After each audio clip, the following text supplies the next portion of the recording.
धन्यवाद। आज चाहिँ स्कुल इमेजको पासपोर्ट कसरी चेन्ज गर्ने त्यसको बारेमा एउटा भिडियो लिएर आएको छु।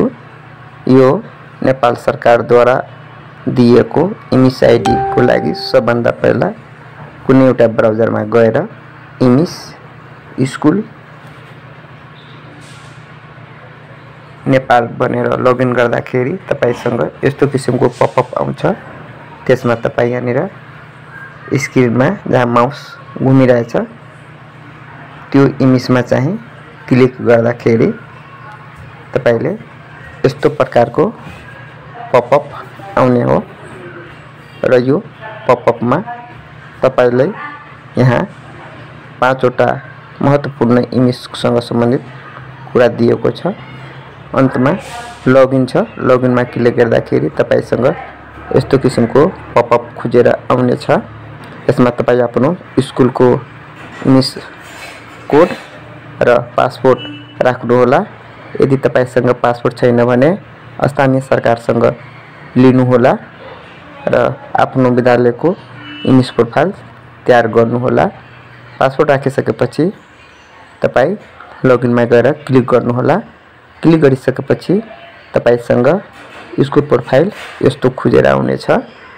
अब तपाईलाई आजको टपिकमा इमेज पासपोर्ट कसरी चेन्ज गर्ने टपिक रहेकोले सबभन्दा पहिला तपाईलाई यो डेस्कटपको माथि जहाँ प्लस आइकन छ त्यसमा क्लिक गर्दाखेरि 4 वटा कुरा देखियो। Sign out, passport change, school sign out. त्यसमध्ये आजको टपिक छ पासपोर्ट चेन्ज कसरी गर्ने। तपाई त्यसमा चाहिँ क्लिक गर्दाखेरि तपाईसँग यसरी तपाईले त्यसमा क्लिक गर्दाखेरि तपाईसँग यहाँ 4 वटा खाली ठाउँ भर्ने किसिमको आउँछ। यो 4 वटा भनेको एउटा तपाईले पहिलादेखि राखिएको पासपोर्ट के हो, ओल्ड पासपोर्ट भर्नुपर्ने हुन्छ। तपाई त्यसमा ओल्ड पासपोर्ट राख्नु होला।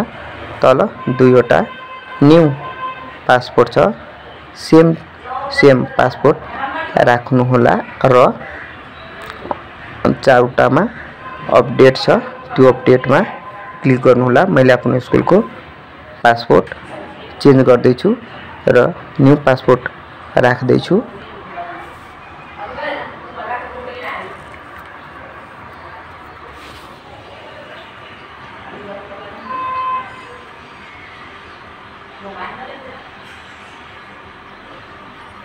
यसरी तपाई पनि आफ्नो गोप्य किसिमको पासपोर्ट राख्न सक्नुहुन्छ, किनभने त्यो अति महत्त्वपूर्ण छ, संवेदनशील छ। इमेजसँग सम्बन्धित प्राध्यापकको यो